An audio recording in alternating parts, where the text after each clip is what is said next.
नमस्कार, मैं हूं सचिन, लेकर हाजिर हूं जो कहेंगे सच कहेंगे।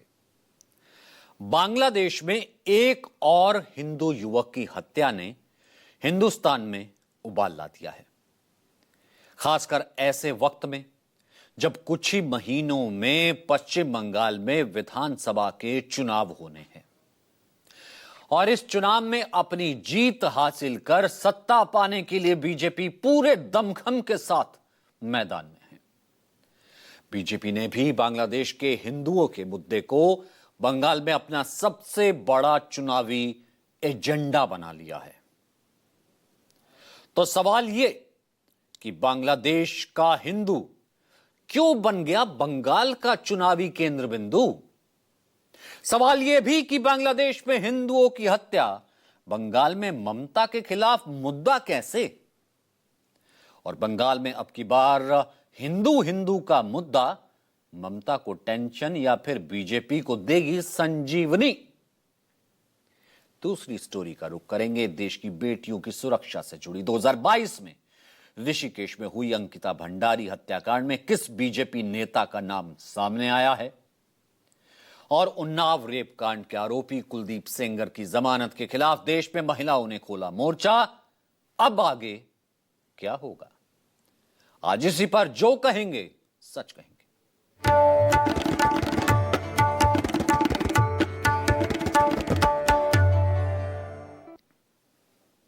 सच की शुरुआत करते हैं आज कुछ तस्वीरों से। देश के शहर शहर में इन दिनों हिंदू संगठन आक्रोशित नजर आ रहे हैं। पश्चिम बंगाल की राजधानी कोलकाता से लेकर असम के गुवाहाटी, ओडिशा के पुरी, जम्मू, हैदराबाद, नोएडा और दिल्ली तक हिंदू संगठन के लोग सड़कों पर हैं। बजरंग दल और विश्व हिंदू परिषद समेत कई और दूसरे संगठनों के लोग भगवा झंडा लेकर जगह जगह प्रदर्शन कर रहे हैं। कोलकाता, गुवाहाटी और दिल्ली में इन संगठनों के लोगों ने बांग्लादेश हाई कमीशन के बाहर प्रदर्शन करके अपनी नाराजगी भी जाहिर की है। हम लोग आज बांग्लादेश हाई कमीशन का सामने में आए इन लोगों को ज्ञापन देने के लिए, ताकि वहाँ पर जो हम लोग को जो हिंदू भाई लोग हैं उन लोग का सुरक्षित के लिए, उन लोग का जो जान माल या संपत्ति का जो व्यापक हार से वो ये किया गया हुआ है वो सब बंद करने के लिए। बांग्लादेश में हिंदुओं के ऊपर अत्याचार चल रहा। मोहम्मद यूनिस गवर्नमेंट आने के बाद देवालयों को तोड़ने का काम, हिंदू महिलाओं के ऊपर अत्याचार, हिंदू युवकों को, हिंदुओं को हत्याकांड चल रहा। ये तुरंत रोकने के लिए विश्व में प्रजास्वाम्य कंट्रीज आगे आना चाहिए। अब सवाल उठता है कि आखिर हिंदुस्तान में तमाम हिंदू संगठन इस कदर बांग्लादेश के खिलाफ विरोध प्रदर्शन पर क्यों उतर आए? दरअसल बांग्लादेश में एक और हिंदू युवक की हत्या कर दी गई। पिछले एक हफ्ते में बांग्लादेश में हिंदू युवकों की यह दूसरी हत्या है। पहले 18 दिसंबर मैमन सिंह इलाके में 27 साल के दीपू चंद्र दास को भीड़ ने पीट पीट कर मार डाला था, हत्या कर दी थी। और अब राजबाड़ी जिले में 29 साल के अमृत मंडल की हत्या कर दी गई।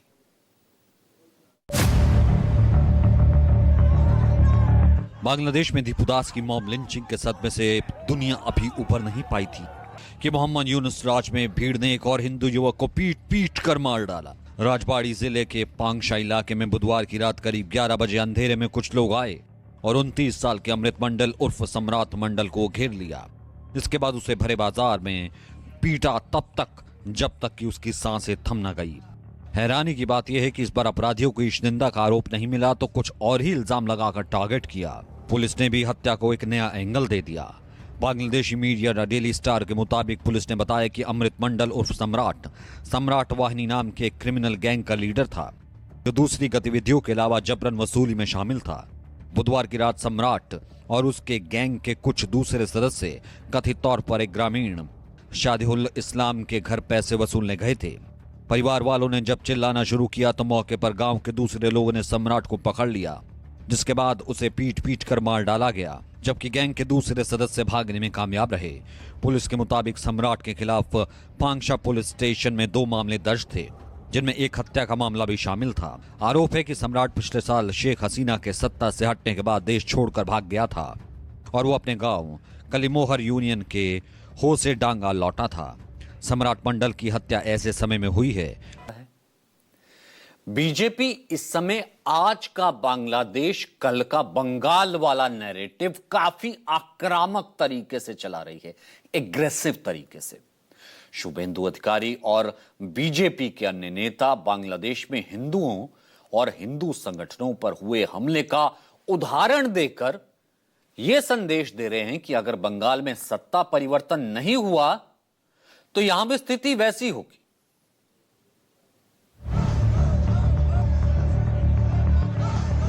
भारतीय जनता पार्टी के फायर ब्रांड नेता और विधानसभा में नेता प्रतिपक्ष शुभेंदु अधिकारी ने पश्चिम बंगाल में बीजेपी का कमल खिलाने के लिए हार्डकोर हिंदुत्व का मोर्चा संभाल लिया है। तभी तो बांग्लादेश में हुए हिंदू युवकों की हत्या के खिलाफ शुभेंदु अधिकारी कोलकाता में सड़कों पर उतर आए हैं। शुभेंदु अधिकारी आज भारी संख्या में साधु संतों के साथ कोलकाता में सड़कों पर थे। इस दौरान उन्होंने अपने गले में दीपू चंद्रदास की फोटो भी टांग रखी थी। साधु संतों के साथ शुभेंदु अधिकारी बांग्लादेश हाई कमीशन का घेराव करने पहुंचे। इस दौरान बांग्लादेश उच्चायोग के बाहर उनकी बंगाल पुलिस के साथ थोड़ी बहस हुई। काफी जद्दोजहद के बाद वो अंदर गए और वहां उच्चायोग के अधिकारियों से मुलाकात कर बांग्लादेश में हुए हिंदू युवकों की हत्या का पूरा मुद्दा उठाया। बाहर आने के बाद शुभेंदु अधिकारी बंगाल की ममता सरकार को घेरने से पीछे नहीं हटे। 1000 साधु मठ मंदिर से निकल के आया है। ये दीपू दास जो होता हुआ उसका खिलाफ, और बांग्लादेश में डेली हिंदू निर्यातन बंद करो। यहाँ का सरकार बांग्लादेशी अत्याचारी को प्रोटेक्ट करने के लिए 1000 पुलिस लेकर कितना बना दिया, पूरा रास्ता को तोड़ के क्या कर दिया देख लीजिए। जैसे इजराइल सिखाया गाजा में, उस तरीके से हमारी भारत की 100 करोड़ हिंदू देश का हिंदू हित में चल रहा है। सरकार सबक सिखाना चाहिए, जैसे ऑपरेशन सिंदूर में पाकिस्तान को हम लोग सबक सिखाया। न सिर्फ शुभेंदु अधिकारी बल्कि बीजेपी के नेता और एक्टर मिथुन चक्रवर्ती भी बांग्लादेश में हुए हिंदू युवक की हत्या को बंगाल में मुद्दा बनाकर एक अलग ही चुनावी रणनीति सेट करने में लगे हैं। বাংলাদেশে হয়েছে প্রতিবাদ করছি, এখানে সেটা করতে পারবেন না। তার মানে সোজা ভাষায় এই সরকার বলে দিচ্ছে যা ইচ্ছে তাই করুন, আমরা বাংলাদেশের পক্ষে। আমরা যেভাবেই হোক এই পশ্চিম বাংলাকে ওয়েস্ট বাংলাদেশ করে ছাড়ব। তাহলে আপনারাও শুনে রাখুন, এই শরীরে যতদিন এক ফোঁটা রক্ত থাকবে कोई माई का लाल ये नहीं कर सकता।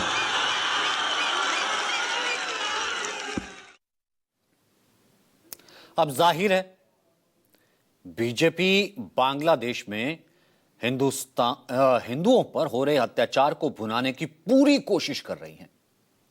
अब इसी कोशिश को मूर्त रूप देने के लिए पार्टी के सबसे बड़े रणनीतिकार और गृहमंत्री अमित शाह बंगाल दौरे पर जाने वाले हैं। अमित शाह 29 दिसंबर को 3 दिन के दौरे पर कोलकाता पहुंचेंगे। पीएम मोदी के बंगाल दौरे के बाद और चुनाव के पहले अमित शाह के इस दौरे के लिए बीजेपी इस दौरे को बहुत अहम मान रही है, क्योंकि इस दौरान वो पार्टी नेताओं के साथ बैठक कर आने वाले विधानसभा चुनाव की रणनीति तैयार करेंगे। साथ ही राज्य में पार्टी के आउटरीच कार्यक्रमों और राजनीतिक हालात की भी समीक्षा करेंगे। इसके अलावा एसआईआर और ड्राफ्ट वोटर लिस्ट से मतुआ समुदाय के कई लोगों का नाम गायब होने जैसे मुद्दों पर भी चर्चा करेंगे।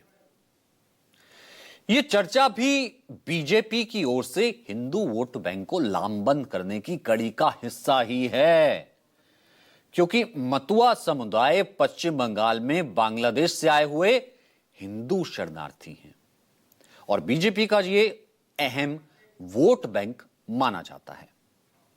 अब जाहिर सी बात है बीजेपी हर हाल में मतुआ समुदाय के लोगों को अपने साथ जोड़े रखना चाहती है। बांग्लादेशी हिंदुओं पर अत्याचार की खबरें मतुआ समुदाय और अन्य शरणार्थी समूहों के बीच सीएए के समर्थन और मजबूत कर रही है, जो बंगाल में बीजेपी का एक अहम एजेंडा है, बहुत इंपॉर्टेंट। इसके अलावा मुर्शिदाबाद जैसी हिंसा को आधार बनाकर घुसपैठियों से बंगाल को बचाने का मुद्दा बना रही है। बीजेपी का आरोप है कि ममता बनर्जी की सरकार बांग्लादेशी घुसपैठियों को संरक्षण दे रही है, जिससे बंगाल की डेमोग्राफी बदल रही है। और बांग्लादेश में हिंदुओं पर हो रहे अत्याचार को बीजेपी हिंदुओं के अस्तित्व के संकट के रूप में पेश कर इस वर्ग के एक बड़े धड़े को अपने साथ लामबंद करने की कोशिश में है। अब इसके लिए बीजेपी का आरोप है कि इस मुद्दे पर ममता बनर्जी की चुप्पी बांग्लादेश में जो हो रहा है उसका मौन समर्थन दिखाती है। आखिर क्यों बीजेपी बंगाल में हिंदुओं को एकजुट करने की कोशिश कर रही है, इस आंकड़े को हम आपको समझाते हैं। इस स्टैटिस्टिक्स से आप समझ पाएंगे। बीते यानी 2021 के विधानसभा चुनाव में ममता बनर्जी की टीएमसी को कुल 48.02% वोट मिले थे। इसमें 27% मुस्लिमों का भी एक मुश्त वोट शामिल है, जबकि बीजेपी के हिस्से में 38.15% वोट आया था। यानी टीएमसी और बीजेपी के वोट शेयर में तकरीबन 10% का ही अंतर था, और यही अंतर 10% वोटर आने वाले चुनाव में बंगाल की सत्ता किसके हाथ जाएगी वो तय करेगा। लिहाजा बीजेपी टीएमसी के पक्ष में जाने वाले हिंदुओं के कम से कम 10% वोट को अपने पाले में लाने की कोशिश में है। यानी पश्चिम बंगाल में अब की बार बीजेपी का एकमात्र टारगेट हिंदुओं को एकजुट कर अपने पाले में लाना है, जिससे सत्ता के शीर्ष पर पहुंचा जा सके। दरअसल 2011 की जनगणना के मुताबिक पश्चिम बंगाल में 71% हिंदू और 27% के करीब मुस्लिम वोटर हैं। इनमें से मुस्लिमों का एक मुश्त वोट ममता बनर्जी की टीएमसी के खाते में जाता है। ऐसे में बीजेपी भी इस बात को बखूबी जानती है कि बंगाल में उनकी सत्ता पाने का मंसूबा सिर्फ हिंदू वोटर ही पूरा कर पाएंगे। हालांकि ऐसा नहीं है कि बंगाल में सिर्फ बीजेपी ही अपनी कोशिश पूरा करने के लिए रणनीति बना रही है। खुद टीएमसी ममता बनर्जी भी बीजेपी की हर चाल की काट के लिए पहले से तैयार बैठी है। ममता अपने पुराने कार्ड बंगाली अस्मिता को भी जिंदा रखे हुए है। बंगाल के महापुरुषों जैसे रविंद्रनाथ टैगोर, बंकिम चंद्र चटर्जी, सुभाष चंद्र बोस जैसे शख्सियतों को बंगाली प्राइड से जोड़कर भी ममता बीजेपी के खिलाफ मोर्चा खोला हुआ है। इसके अलावा पुरी की तर्ज पर दीघा में भगवान जगन्नाथ का मंदिर भी वो बनवा रही हैं। खुद चंडी पाठ जैसी धार्मिक रीतियों का पालन कर हिंदुओं में एक खास संदेश भी देती रही हैं। प्रदेश में दुर्गा पूजा समितियों को वित्तीय सहायता हो और बिजली शुल्क सब्सिडी भी दे रही हैं। मंदिर के गरीब पुजारियों के लिए 1000 मासिक भत्ता और मुफ्त आवास की घोषणा वो पहले ही कर चुकी हैं। तो कुल मिलाकर के टीएमसी भी पूरी तैयारी में है। अब आगे बढ़ते हैं, बात करते हैं दूसरे सेगमेंट की, देश में महिला सुरक्षा की। इस सेगमेंट में हम महिलाओं को न्याय दिलाने के ऐसे 2 गंभीर मामलों की बात करेंगे जिसने लोगों को सोचने पर मजबूर कर दिया है।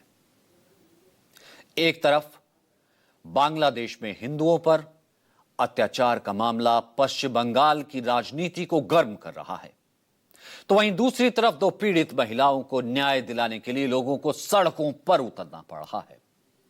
पहला मामला है यूपी का 2017 का चर्चित उन्नाव रेप कांड, और दूसरा है उत्तराखंड का Ankita Bhandari murder case. Unnao rape case में सजायाफ्ता पूर्व बीजेपी विधायक कुलदीप सेंगर को जमानत दिए जाने के खिलाफ आज दिल्ली हाईकोर्ट के बाहर जबरदस्त प्रदर्शन हुआ। बड़ी संख्या में महिलाओं ने दिल्ली हाईकोर्ट के बाहर जमा होकर के प्रदर्शन किया। जनवादी महिला समिति के बैनर तले पहुंची महिलाओं ने जबरदस्त प्रोटेस्ट किया। प्रदर्शनकारी महिलाओं ने कुलदीप सेंगर को फांसी देने की मांग को लेकर के नारेबाजी की। वहीं दूसरी तरफ अंकिता भंडारी को न्याय दिलाने की मांग के लिए प्रदर्शन किया जा रहा है। महिलाएं सड़कों पर उतर रही हैं। राजनीतिक दल भी अंकिता भंडारी को न्याय दिलाने की मांग कर रहे हैं। उत्तराखंड महिला कांग्रेस ने भी देहरादून में कल प्रदर्शन किया। कई महिला संगठनों ने भी नैनीताल और हल्द्वानी में प्रदर्शन किया। इस मामले में भी आरोप बीजेपी के बड़े नेताओं पर है। कहा जाता है कि लोकतंत्र में न्याय का सिर्फ दिखावा नहीं होना चाहिए, बल्कि न्याय होता हुआ दिखना भी चाहिए।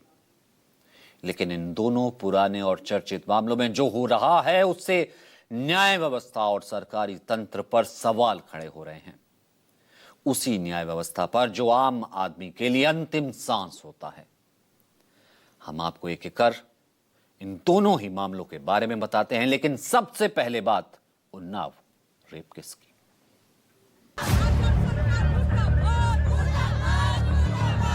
ये गुस्सा, ये नाराजगी, ये नारेबाजी न्याय की चौखट पर न्याय के लिए है।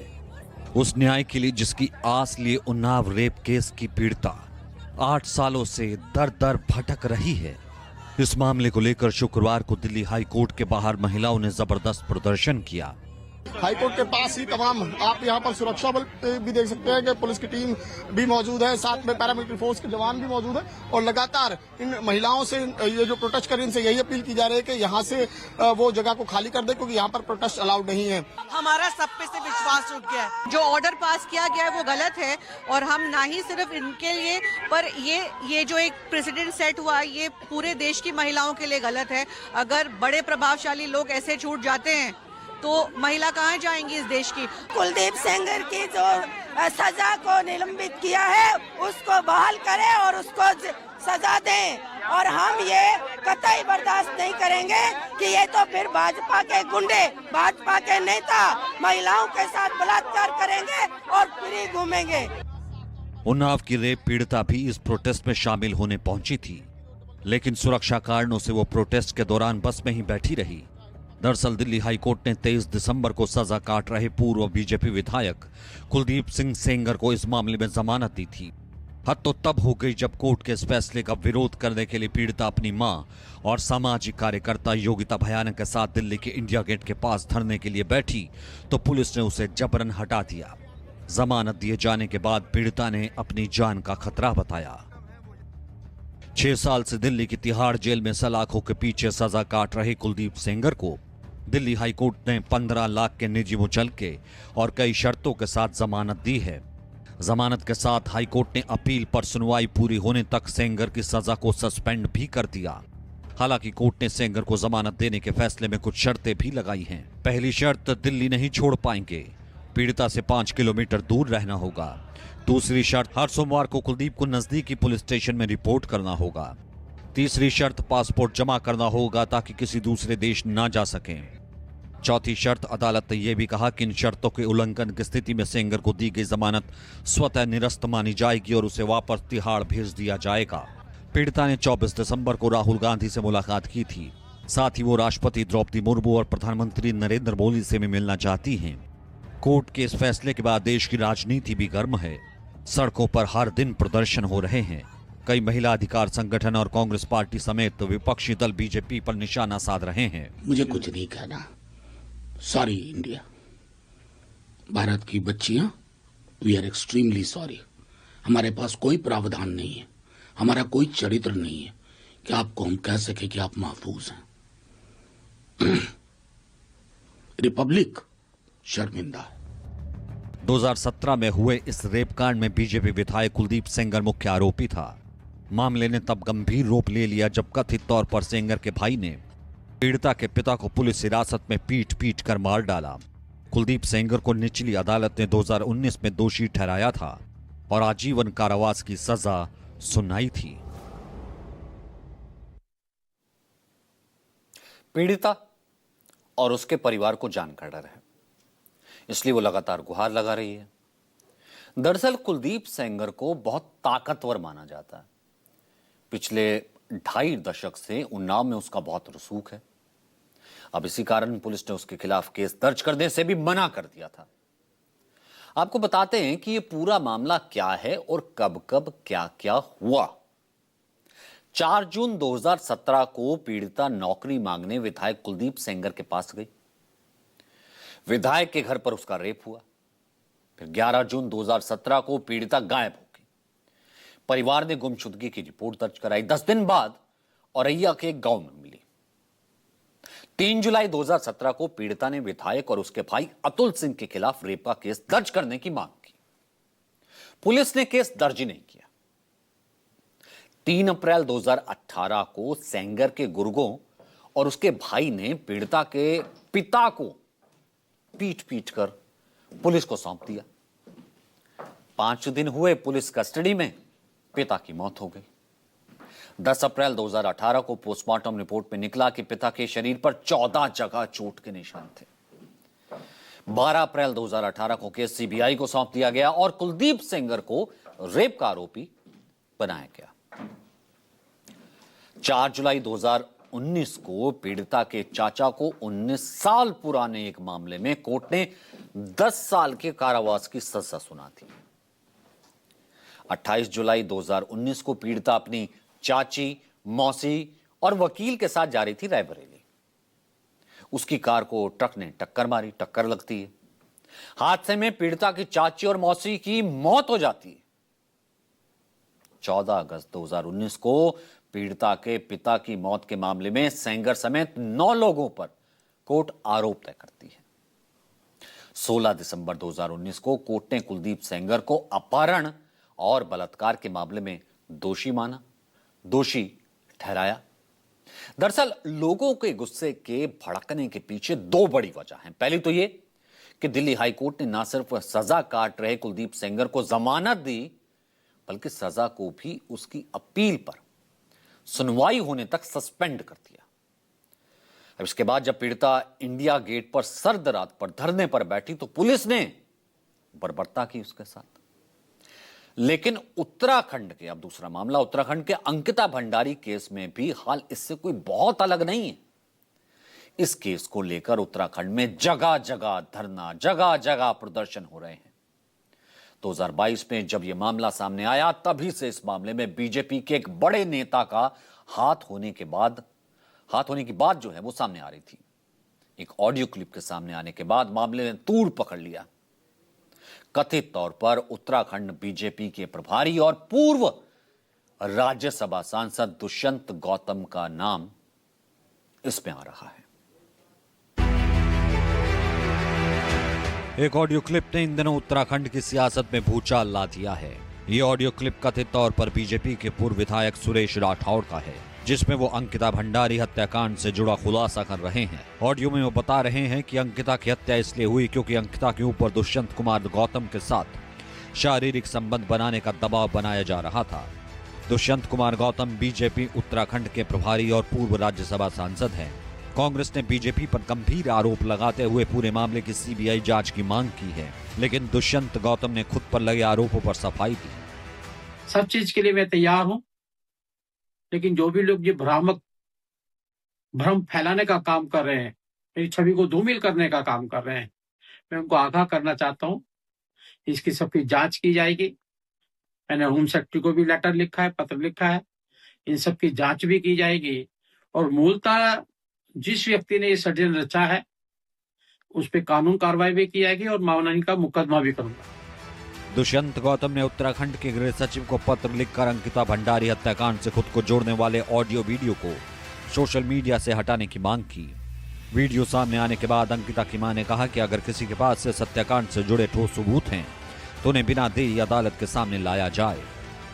हाथ जोड़ के विनती करती हूँ कि वो इन सबूतों को कोर्ट में ले जाए और अपना बयान दर्ज करे, जिससे मेरी बेटी को न्याय मिल सके और हमारी उत्तराखंड की सारी बेटियां सुरक्षित रह सके।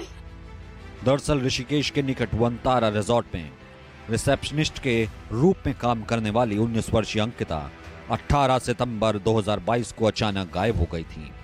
मामला सामने आने के बाद 10 सितंबर 2022 को रिजॉर्ट के मालिक पुलकित आर्य ने ही उसकी गुमशुदगी की रिपोर्ट दर्ज कराई। 21 सितंबर 2022 को अंकिता की हत्या के आरोप में रिजॉर्ट के मालिक पुलकित आर्य, सौरभ और अंकित को गिरफ्तार कर लिया गया। गायब होने के 6 दिन बाद 24 सितंबर 2022 को ऋषिकेश के नजदीक चिल्ला नहर से अंकिता का शव बरामद किया गया। 19 दिसंबर 2022 तीनों आरोपियों के खिलाफ हत्या, साक्ष्य छिपाने, छेड़खानी समेत 500 पेज की चार्जशीट कोर्ट में दाखिल की गई। 30 मई 2025 कोटद्वार कोर्ट में फैसला आया। आरोपी पुलकित, सौरभ और अंकित को उम्र कैद की सजा सुनाई गई। रिजॉर्ट का मालिक अंकित आर्य उत्तराखंड सरकार में पूर्व मंत्री विनोद आर्य का बेटा है। जांच के दौरान सामने आया कि वीआईपी गेस्ट को एक्स्ट्रा सर्विस के लिए अंकिता को पुलकित आर्य ने फोर्स किया था, लेकिन जब अंकिता ने ऐसा करने से साफ मना कर दिया तो विवाद हुआ और फिर अंकिता की हत्या कर दी गई।